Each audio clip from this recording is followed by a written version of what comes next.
we decided to do a bracket challenge for college football playoffs. Yes, Kerry, I know. That's right. Now that there are 8 teams left standing, it's bracket challenge time. Compete against our Fox Sports Radio hosts or against fellow listeners to see who, and I emphasize, has the best college football playoff bracket. Play the chance to win $1,000, Kerry. Oh, God. How much? Visit foxsportsradio.iheart.com to register, get the rules, and to fill out your bracket. Entries will be open until before kickoff at 7:30 Eastern on New Year's Eve. Again, Kerry, I know it's a lot. Fill out your bracket at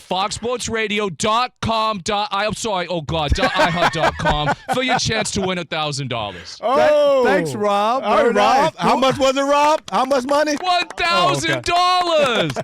Everybody's excited about the Patriots. Everybody except for yours truly. But tell us.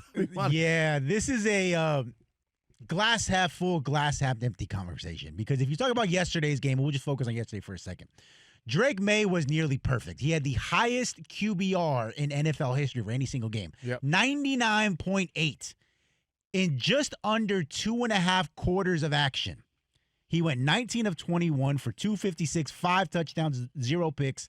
In doing so, became the first player in NFL history to complete over 90% of his passes while throwing for at least 250 and 5 touchdowns in a game. 1 of 1, truly a dynamic, incredible performance, even if it was just against the Metropolitans. On the season, leads all qualified quarterbacks in completion percentage, average yards per attempt, and passer rating. So he does have a legitimate case to winning the MVP. He's currently second at odds at BetMGM. Here's the glass half empty version of that conversation, though. On the season, you mentioned it, Drake Maye and the New England Patriots have only 1 win over a team above 500. That's less than the New York Giants, who have 2. That 1 win came against the Buffalo Bills. They went 1-1 against them. You heard all those stats earlier, what Drake Maye's doing, that's good.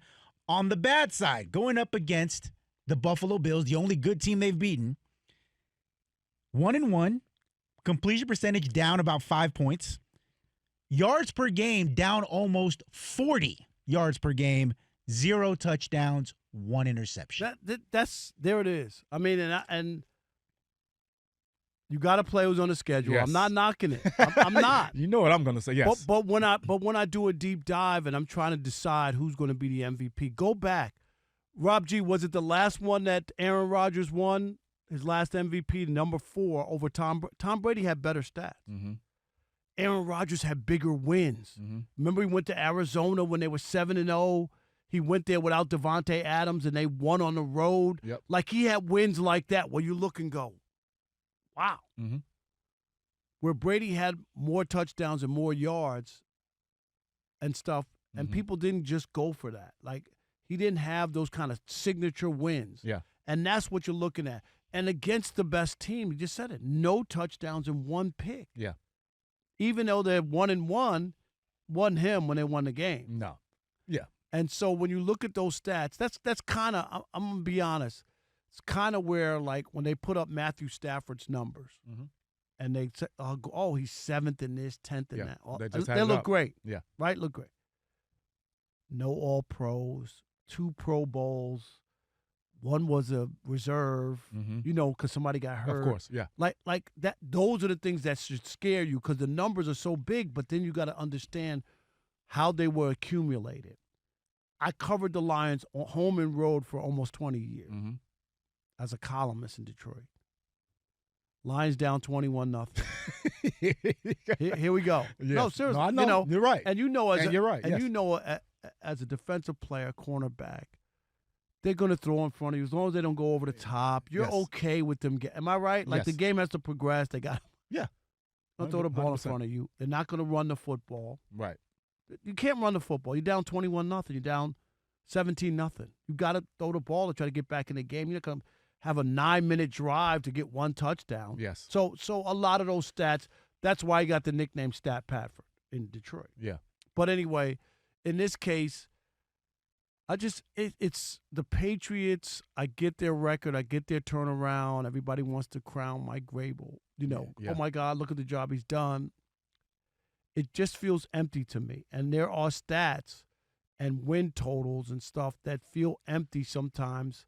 Yeah. Because I can't really get to where's the signature win? Where's that one that really where you're like, wow. Like I mentioned with Caleb earlier. Mm-hmm. There were a lot of people. Oh, the Bears. Well, okay. Go to Philadelphia and win. Yeah, he did it. They did it. Yeah. And those are the ones where you look. And then when they beat the Packers in that fashion, you know what I mean? In that style, you're down by 10 with 2:05 to go, and you win the game in overtime. Mm-hmm. People don't forget that. Those are those moments, and that's what I'm saying. Drake Maye and the Patriots, for all I know, they're in the witness protection program. I can't.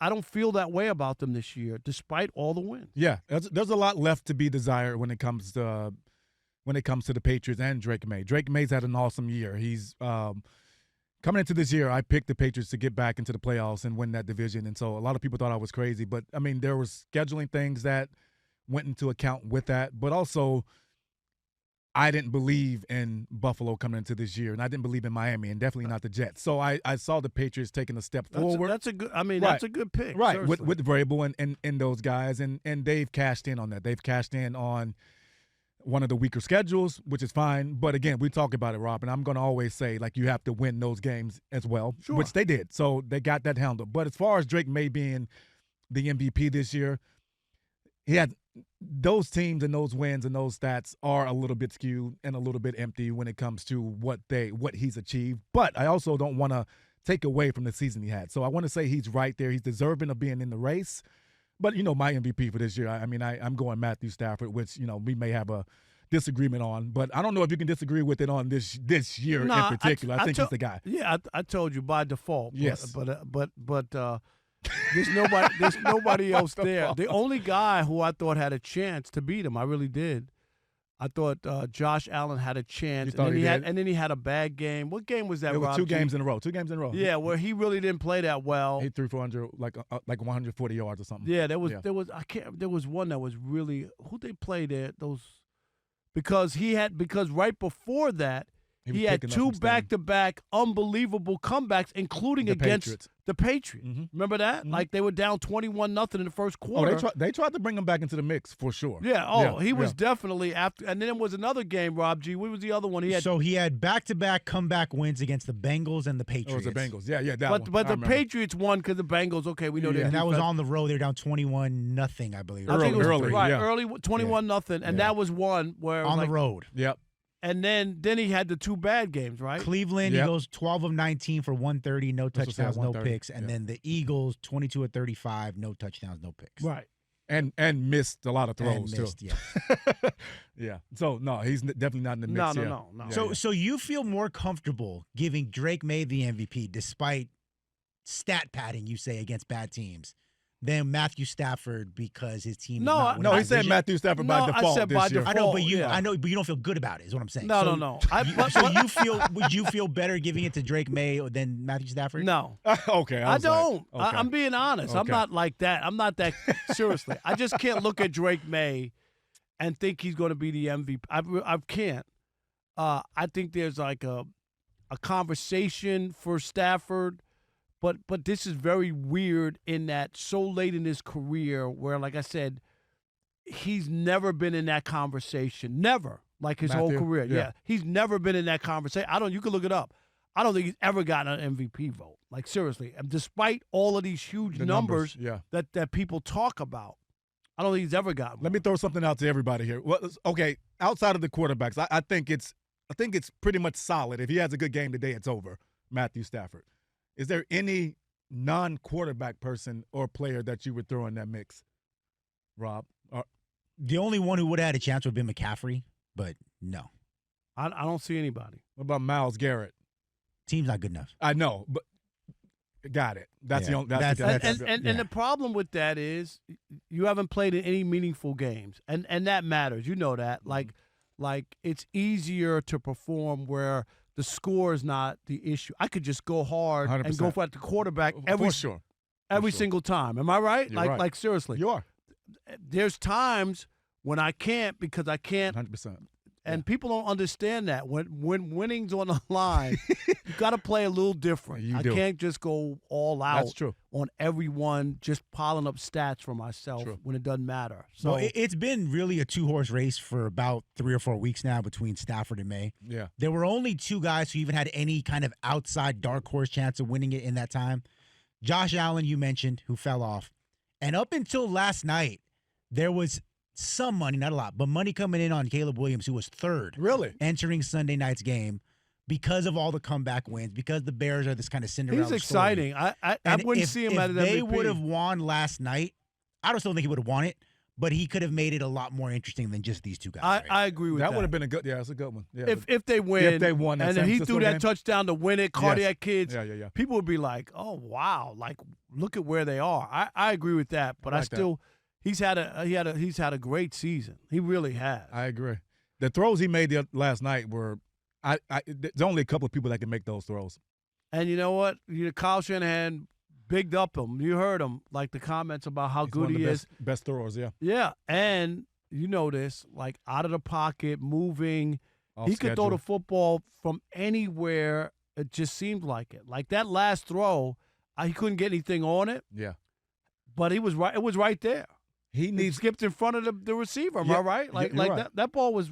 Had he gotten mustard on it, he might have gotten there. The one thing with Caleb, as I've watched him progress and develop this year, Rob, he has to get better and be a little bit more accurate. Obviously, I think that's the thing that's very much certain. And the only reason I think he's inaccurate sometimes is because of his feet. Right? He's so athletic. He can make every throw. So sometimes he's off platform. But if he stays balanced and stays with that and trust that, he's gonna be really good. And I always wonder, can you teach accuracy? Accuracy, yes, Okay, you can. I'm seriously. It's It like is. It's like your feet. it's like a pitcher Mhm. who's wild. I don't know if you could teach. I don't know if you could teach control. But a lot of times when pitchers are wild, they're elevated in the moment of something going on. So like it's about keeping your center calm, but also there's footwork things that you have as a quarterback, as a Right. pitcher as well. you could can get better. get your technique back, Yeah. but I'm not so sure that I can teach. It's like hitting. Hitting's another one. Yeah. I can give you the right way to stance, what Sure. you're looking for. You're having an idea about getting yourself out. Mhm. But everybody can't hit. No, you know what I mean? but that's the thing. Everybody can't Everybody do it. can't Yes, hit. yes. I don't care who's teaching you. You wish you could. All right. All right, Rob, so they're watching us right now, which means another thing they can do is what? They can subscribe. All you got to do is hit that button, subscribe to The Odd Couple for some of the best sports talk content in the nation. Facts, and while you're at it, they can like, they can comment, they can share, do all that for us. We appreciate it. Just do all that right up in here.